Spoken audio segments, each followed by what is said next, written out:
What's up, everybody? Welcome to Inside the Game, your show that brings you everything in the world of video games. That's right, we got hot topics, gaming, and a whole lot more. But what's coming up on today's show? Well, stick around, here it is. It's the rundown. I was impressed by this. For a short story, very impressed indeed. So this week, we're talking about our favorite remakes, and mine is actually a little bit different. Do you hear that? This is Opus, Echo of Starsong.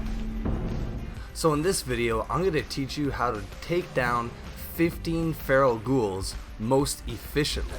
Nate, the holiday season, buddy, is just upon us. That means it's another time for a Ubisoft title. We're talking about Yes. FARCRY 6. Alright, I'm back with some more Rainbow Six Siege esport coverage. And that's right, we're headed to North America as we are almost wrapping up all of Stage 3.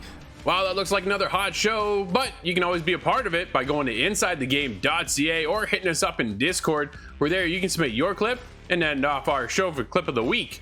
Now, to get things started, here's Steve and I with the Juggler's Tale.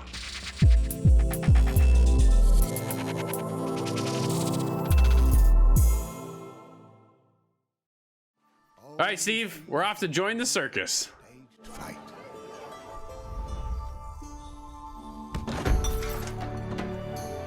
Quick now, Abby, run away. Don't look back. It's the start of a new day. Abby, don't you see the threads holding you up also hold you back? Sometimes life hangs on a thread.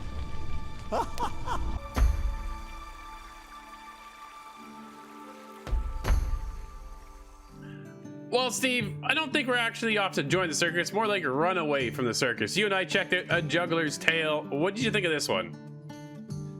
To be honest with you, we've played a lot of short games. This game is only 3 hours long, and our biggest gripes is it's a good story, but it's let down with the graphics or the storytelling, or there's no voice acting, it's just text. Sure. I have to say, Kaleidoscope done an amazing job on this for 3 hours because they pulled all the punches, graphically, audio, the whole everything worked really well for me, and I was quite impressed with this story. No, they actually nailed it, right? You said 3 hours. To a lot of people that goes, whew, that is short. But they nailed it all in that 3 hour time period. To make it any longer would have been just dragging it on, right? For no reason. Yeah. No, it was a short but really enjoyable experience. The art style, dude, the art style is so cool. Oh, I loved it. You play as Abby, a character in a circus trying to escape the circus on a marionette string. Everybody's connected by strings, and you use these strings as a puzzle solving mechanic. I thought it was really, really cool. Yes. Smart thinking with that one. I thought that was a nice little touch. And basically she's trying to escape the ringmaster and kind of become free, right? She's always, for lack of a better term, tied down. So yeah, I did it, Steve. Sorry, but it's good, dude. I don't want to go like, how far do you go in? Right, you have 3 hours. Honestly, go play it. That's my review. It has, like you say though, right? It's awesome audio. The voice acting is really cool. Everything's narrated in a rhythmic pattern, so it is rhymes and riddles kind of thing. It is really well done. Some of the puzzles really kind of stuck me and irritated me. I did have a problem with some of the puzzles. I'm like, okay, what am I supposed to do? I'm a puzzle player, Steve. Like, this is what I play puzzle games, right? Like, this is one of my favorite genres to play as. Everything is set on a side-scrolling mechanic, but yeah, overall, dude, I had a great time. Yeah, and I will say, like, touching on the voice acting, I thought it was quite cynical sometimes, because when I was struggling on the puzzles, he'll actually turn around and say, "Hey, Abby, hurry up and do this. I'm running out of things to talk about." You know, that little quirk and everything. And I was so impressed, even by the mechanics of the strings on Abby. When she walks, they move. It wasn't just straight lines coming down and all the rest of the puppets. I just thought everything, like you said, scenery, beautiful, the back audio, when you're going through the forest and it's raining and the lightning, you hear the thunder in the background. Oh, yeah.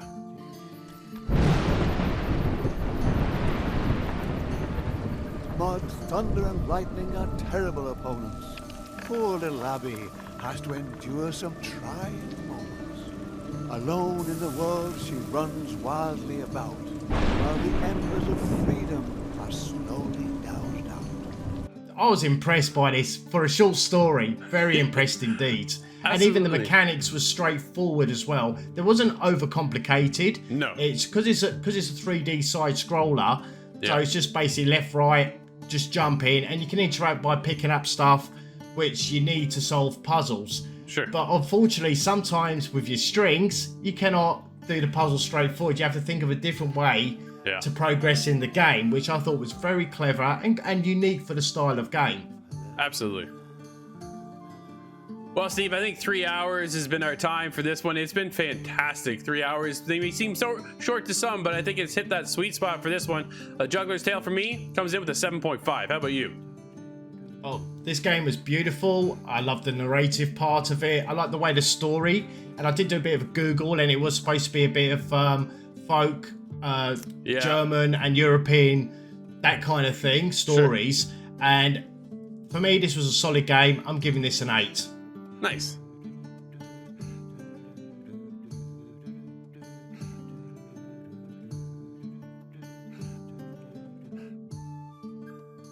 A Juggler's Tale is a beautiful, story-driven, 3D side-scrolling puzzle game. Even though it's around 3 hours long, they did an amazing job that fits everything together really well. With the stylized scenery, paired with folk-inspired music, and the narrator's ever-present charismatic voice, makes it an experience to enjoy for everyone. What you couldn't manage, someone else could do. Oh, Abby, what have you gotten yourself into?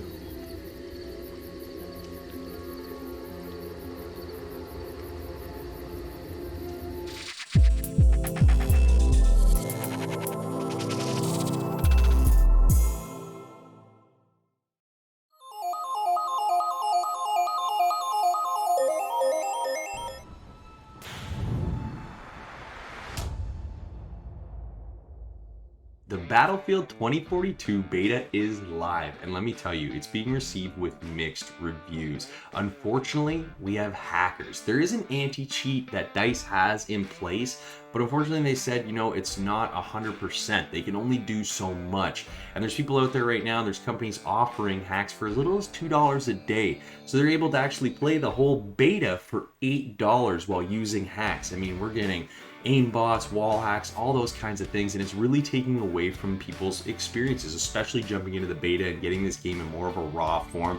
I mean, most people that jump in and play betas understand that there are going to be hangups, but if you can't even play a beta without hackers, what's it going to be like when the game releases? I mean, Call of Duty right now, Warzone is terrible for hacking, and unfortunately they haven't been able to implement their anti-cheat yet. Hopefully once Vanguard releases, that will be there.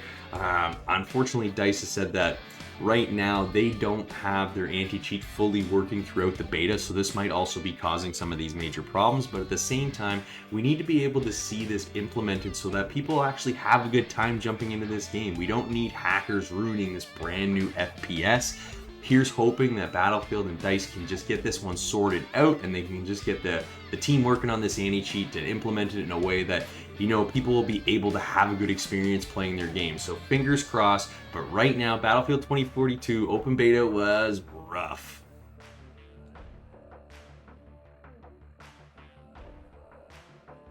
Alright, so for this week's news, I have a bit of a bittersweet taste to give you guys. Recently we found out that God of War Ragnarok has been delayed, and the voice actor who plays Kratos has come out on Twitter and has given us a bit of a backstory on kind of what happened. He's had some personal issues come up, and what's amazing is Santa Monica Studios has been totally compliant. They have the entire time stuck with him. They very easily could have just found another voice actor that sounds very similar to him, but instead they stuck with him. And this, I mean, Santa Monica Studios is already an incredible company, guys, and when you hear about something like this, it's hard not to just get more compassionate about this company. I mean, this game is already going to be amazing, and I just love this company and all of their work that they do. So just to hear this, and this wasn't even from Santa Monica Studios or anything, he just came out personally and said that this has nothing to do with them, I'm doing this on my own behalf, and was just being very honest. And this is incredible, guys. Like, this is why it's a bit of a bittersweet story. We know that God of War has been delayed, but we found out why, and it's honestly a great reason.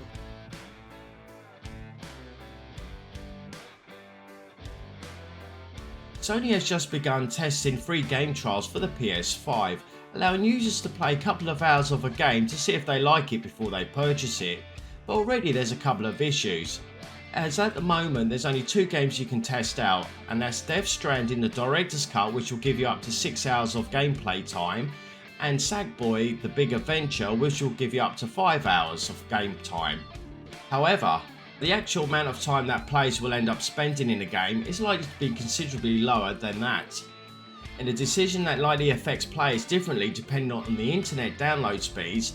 The trial period for each game has been set to trigger from the moment you select download trial on your console or add to your library from the web, as opposed to when you actually start playing the game for the first time.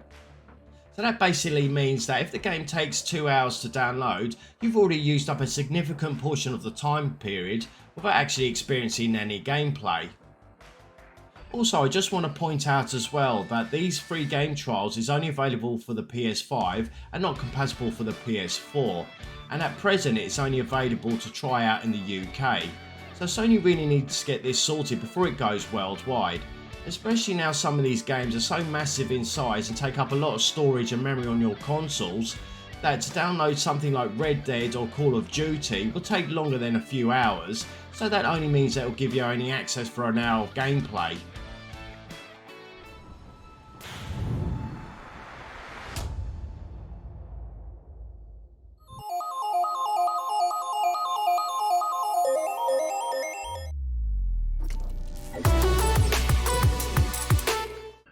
So this week, we're talking about our favorite remakes, and mine is actually a little bit different. It's a little unique, I'd say, in the fact that it's actually a director's cut.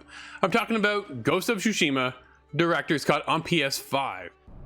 To master your blade, you must first control your emotions.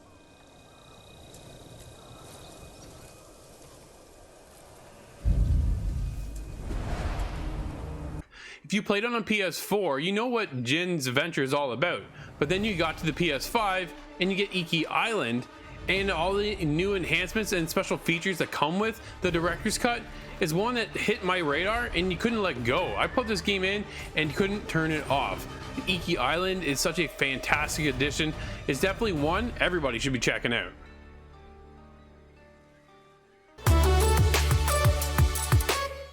Alright guys, so for my top 5 pick for this year's remasters, I have to give it to the Mass Effect Legendary Edition.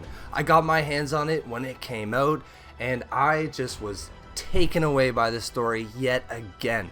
I love Mass Effect. I've been playing this game since it came out. I played 1, 2, and 3 all the way through, and to be fair, this universe that BioWare has created, Mass Effect, it is my favorite. So to finally play it again in 2021, it has been a long time coming. I mean, I'm really glad that they waited till the next generation of consoles, because playing it on the Series X and I imagine the PS5, it's been incredible, guys.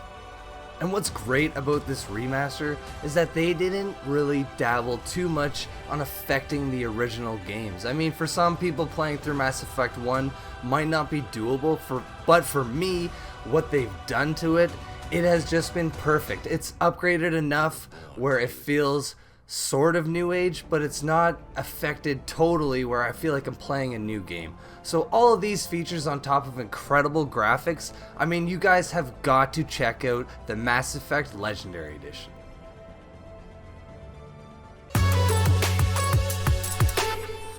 My top 5 pick for best remastered game in 2021 has got to be Scot Pilgrim vs. the World, the Complete Edition. This game was re-released in January this year, and actually it was taken off the markets in 2014 due to licensing issues with actually the release of the movie.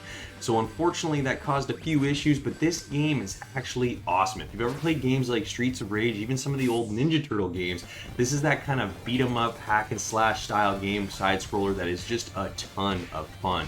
And they've done such a great job. I was able and lucky enough to actually review this game back in January, and they did such a great job bringing this one back to life. It's hard to bring some of those retro games back, and just being able to have that style on the new next gen consoles has just been a ton of fun.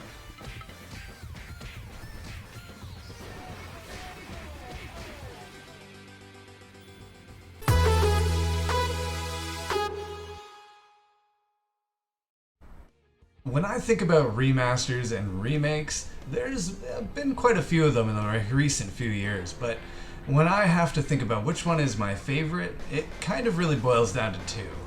There's Zool Redimensioned. We did a review on that very recently, and that was a really awesome kind of new take at an old school side-scrolling platforming game. Really cool. But I think the ultimate standout has to be Observer System Redux. That game is littered with tons of really cool cyberpunk aesthetic areas. It's a crazy sci-fi tale. You're a detective, a private eye, trying to get to the bottom of these crazy stories, and that one just really stood out. My name is Daniel Ozasti. I'm an observer.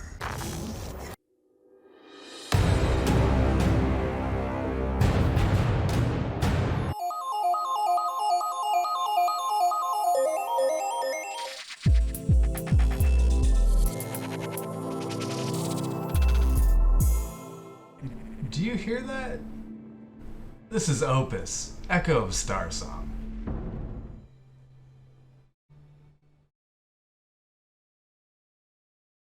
Opus is something that you don't see very often.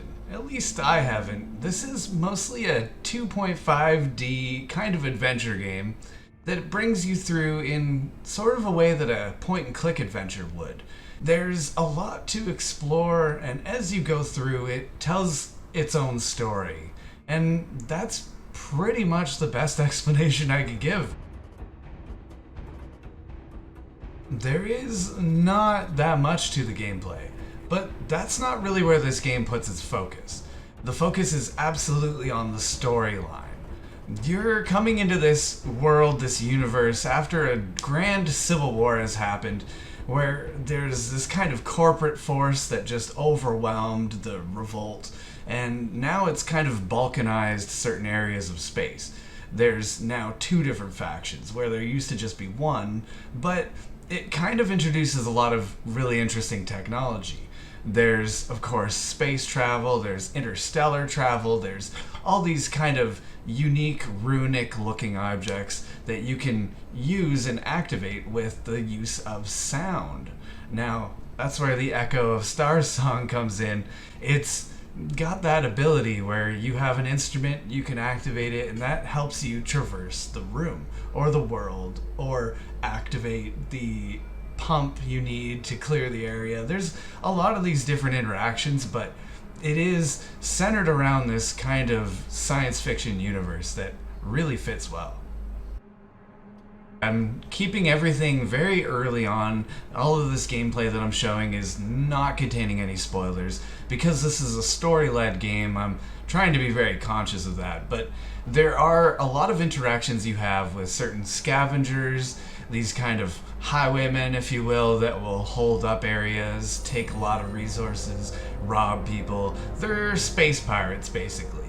But they're just part of this way overarching story with there's these witches that actually seem to have some crazy abilities to detect a super resource that it would be lumens. Now, the luminium is what is created from that, and that is what powers all of this kind of steampunk-looking future tech.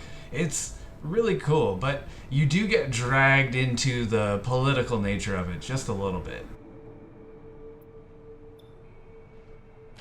I say steampunk, that's kind of just an easy way of describing it. It has its own aesthetic, And I really appreciate the kind of art style that this game brings. Instead of just being just a run-of-the-mill kind of 2D look, it has a lot of this cel shading, this kind of comic book ink kind of splatter effect. There's a lot of really good character to how the game actually looks. And I feel like that portrays the story really well. The story is deep, it gets in with some kind of out there ideas, and that matches really well with an anime sort of aesthetic. That comic book look in the cutscenes was something that I really enjoyed. Audio-wise, there isn't really a whole lot going on. It is of note that they do voice act every single dialogue line. There's not really too much other than that, unfortunately. There's some background music, they use some kind of ambient noise here and there to just push the story a little bit harder, but they don't really hit you with that kind of fast and loose music in the way that Doom would or Metroidvanias. But it is absolutely satisfactory. This doesn't need a whole lot of crazy audio. Well, I really can't go in much deeper without getting into the story, but I want to reserve that for the potential players that are going to enjoy this or are just curious, because this is quite a unique idea. I have not played this very often in other forms, and this story-driven thing I think is something that a lot of people really appreciate. The lack of action is a little bit negative, but at the same time, that's not the focus of this game. I really enjoyed the look of it. I liked playing through and getting through the story. I have to kind of reconcile that with the pacing. That's gonna push a lot of people away, and that's really just unfortunate. I give this game a 7.5. Opus Echo of Starsong is a compelling narrative backed up by an awesome visual direction. However, the little action makes for a slow pace.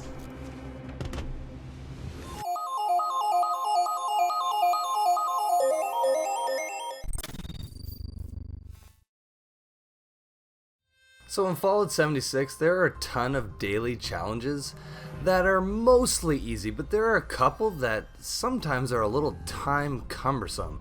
So in this video, I'm going to teach you how to take down 15 feral ghouls most efficiently. So my favorite place to start this challenge is at Eastern Regional Penitentiary. If you spawn here, almost immediately you are attacked by feral ghouls, and if you enter the actual prison, it is just riddled with feral ghouls.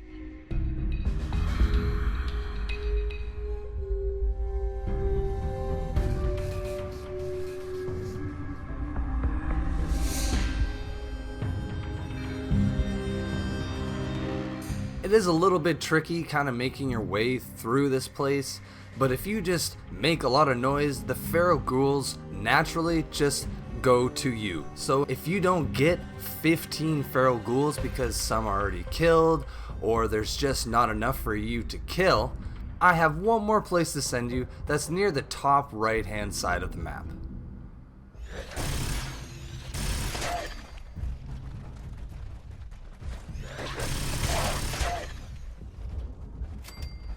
If you spawn in at Freddy Fear's House of Scares, there's at least 4 to 5 feral ghouls here that spawn in and a Wendigo, so be wary of that.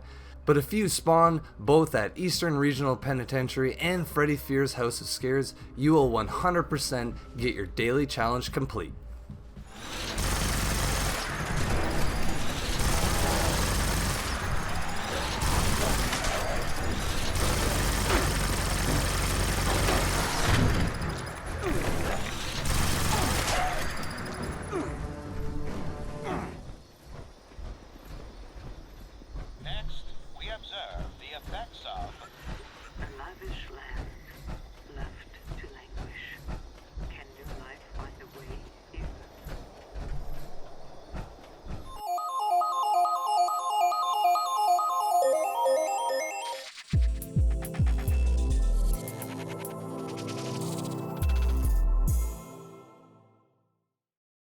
Well, Nate, it's back.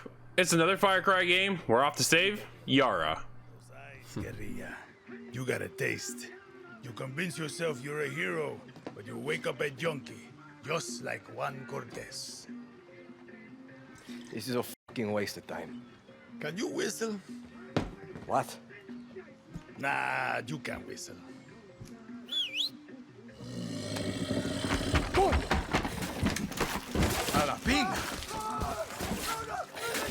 Nate, the holiday season, buddy, is just upon us, and that means it's another time for a Ubisoft title. We're talking about Far Cry 6.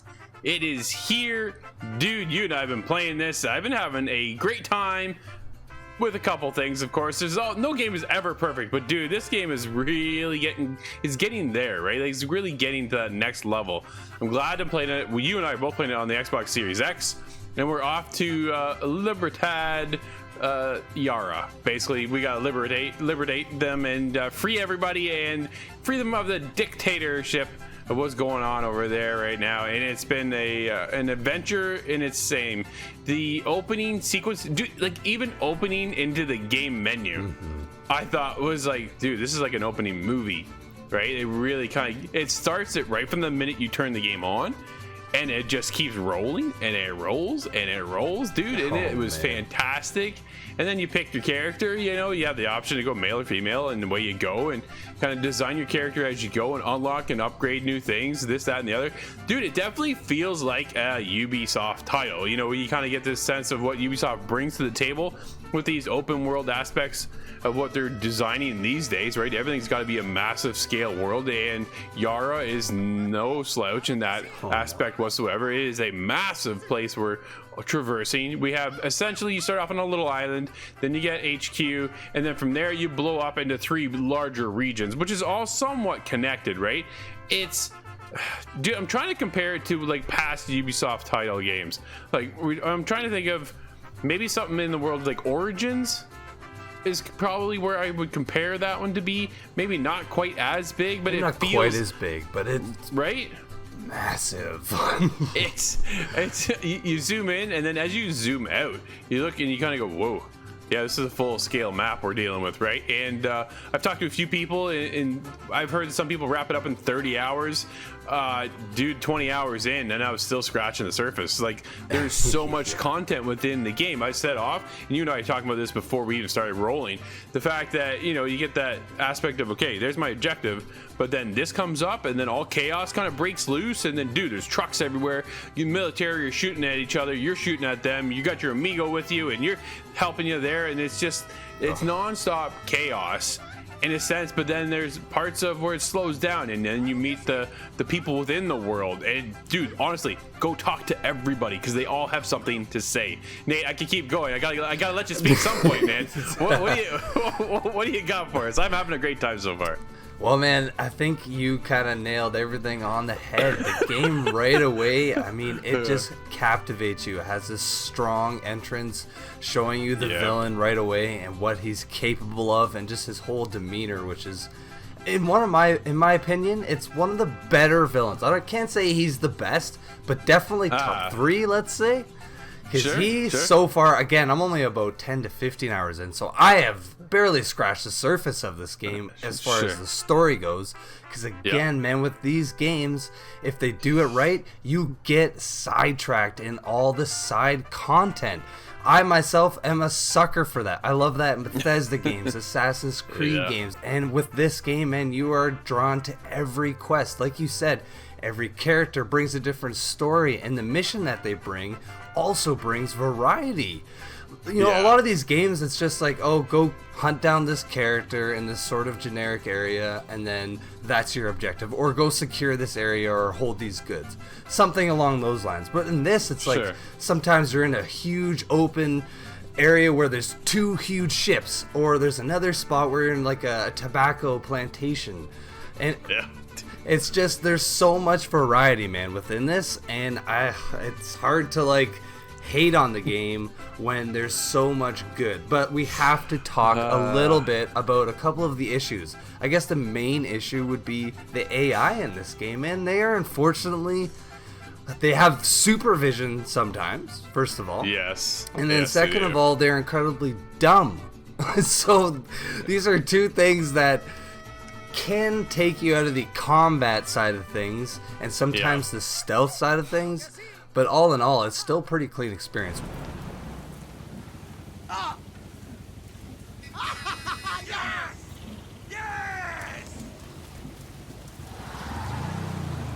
Far Cry has followed first person for so long, and that's what they've really stuck with. But at this point, I really would love that third person atmosphere to bring in just a different angle for myself, because when you're driving it, flying a plane, dude, it's first person, it's tough. When you're driving a car, it's first person, and you're whipping around, and that's tough. You get into an ATV, right? Like, it's all the same, and I'm just like, man.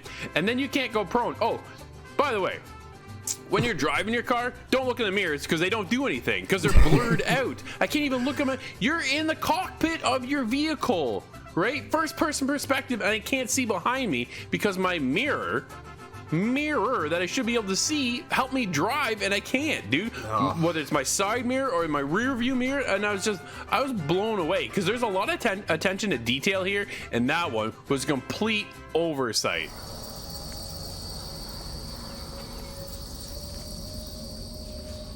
Gracias, boludas.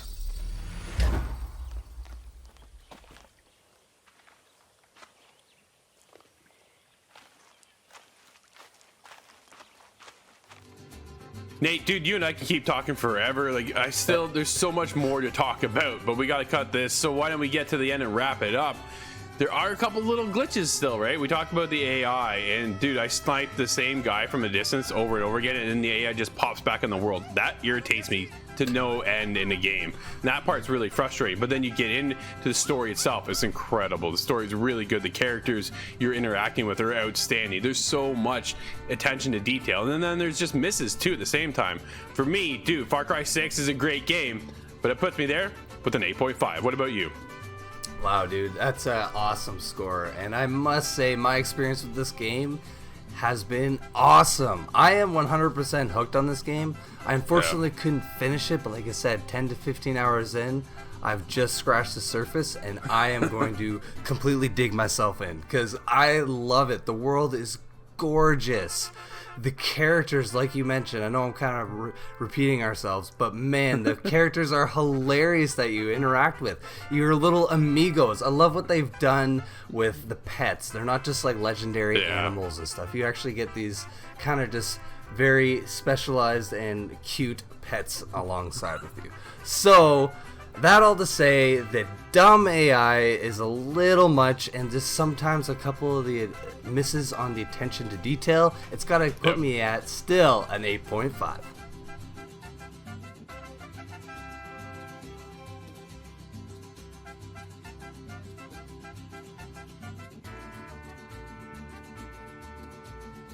Far Cry 6 puts you in both a beautiful and incredible world filled with memorable characters and pets.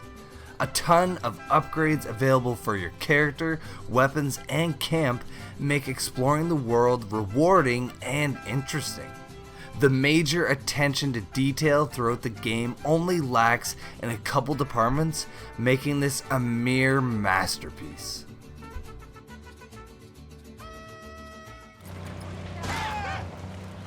This is our shot!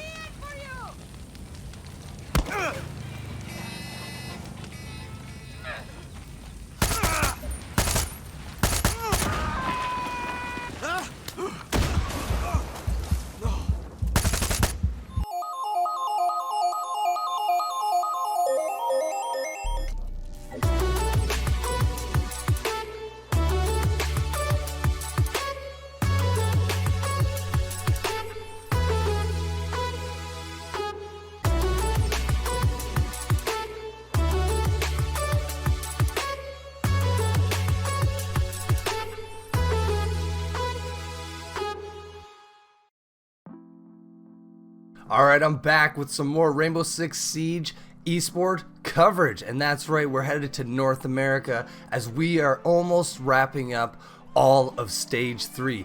These last few matches are very important. These teams need to clutch some of these wins to catch up to the 4th place position. We have two teams that are battling each other that are tied for first. So to see all of that, stay tuned now for the rest of the highlights. So heading straight into the first matchup, we had the powerhouse Sonics attacking TSM on Clubhouse for the first half. After the first 3 rounds, it was looking like TSM still was struggling to gain momentum. But after a much needed timeout, we saw TSM explode on defense and continue their havoc on attack, winning 7 out of 8 rounds in a row, giving them a 7-4 victory.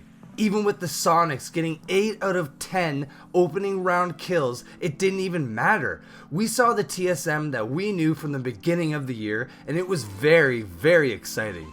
If TSM can keep this up, there will be no doubt in my mind that they will be heading straight into the majors later on. Been able to make it happen before. Now, Yeti in the corner. Super goes down to construction. Now it's just Yeti, but he beats Chala in the heads-up gunfight. Low HP, and he can't out-duel Geo. A huge round from Geo, and that's it. GG's roll out in the chat. TSM will dodge overtime and take this match. Whew, the second match was an absolute blowout, guys, with Space Station Gaming attacking Dark Zero on Oregon for the first half. SSG could not be stopped as the insane hot and cold and newly added skies add so much to the already powerful roster. Dark Zero could not pull it together on any fronts in this match. Hyper, although did have a great match for Dark Zero, but it was not enough. Just even look at this reaction time by Pambazoo as he smashes a C4 out of the air. Canadian to do it. Easy, well spread out all across the map. Nice job from Pambazoo. Somebody's been training in aim lab. But as for mentioned earlier, none of this mattered as SSG took the cake with a 7-2 victory. The third match was of 2 struggling teams this stage. We had Beast Coast defending against Astralis on Cafe. Beast Coast for the majority of this stage has been on a bit of a roller coaster as they show in some matches that they can win, but then in others prove that they have a lot of work to still do. The roster changes I think may have been a good idea in some ways, but I also stand by what Kickster says. You need time playing together to form as a team. You can't simply just put a bunch of really good players together and expect to win. Siege is very heavily dependent on teamwork, and Astralis in this match showed that they can in fact work as a team as they won 7-4. Seeing Iconic and all the boys getting back in the swing of things was really exciting. Plant to go, that means Astralis has to hop too. Sippin, he'll be able to get 2, but not before Iconic. Oh no, he'll flood Whitehall, and he just makes it look so easy. I mean, hey guys, this one right here, it's sponsored by Aim Labs. It's a triple kill for Iconic, and what a shot it was. Cleaning it all up on white stairs, making it look a heck of a lot more bloody. The final match of the Playday was another huge blowout with Oxygen steamrolling Xset on Oregon 7-1. I was thinking going into this match that Xset may have some upset potential in them, but after watching players like Vertical pop off and the rest of the team completely crush Xset, it was clear that OXG wanted this. Xset couldn't even stop the bleeding until their first win in the 5th round, but at this point they were cooked and OXG rolled on through, solidifying their position in first place with SSG. Right now, if this works out with the Candelas holding the crosshair, and oh, Razor! He oversteps and Yaga through the smoke takes him out. This is looking like the last round, then Oxygen will be allowed to live here on Oregon as Foxay pushes it even further. Prod's gonna give himself to the Wolves, and NVK, the lone soldier against 4 to try and beat it out against Xset, but it doesn't matter. Kino, he'll set things up and he'll tee off with the M590. Oxygen lay Xset to bed. So there you have it. The stage and year comes closer and closer to ending, and we have Oxygen and Space Station Gaming sitting comfortably on top, with the Sonics and TSM not too far behind. But as for the 5th position on, these boys have a lot to do to catch up even to the 4th place. But it is possible within these next few games, so make sure to stay tuned next week to get all the latest highlights and replays for Playday 8.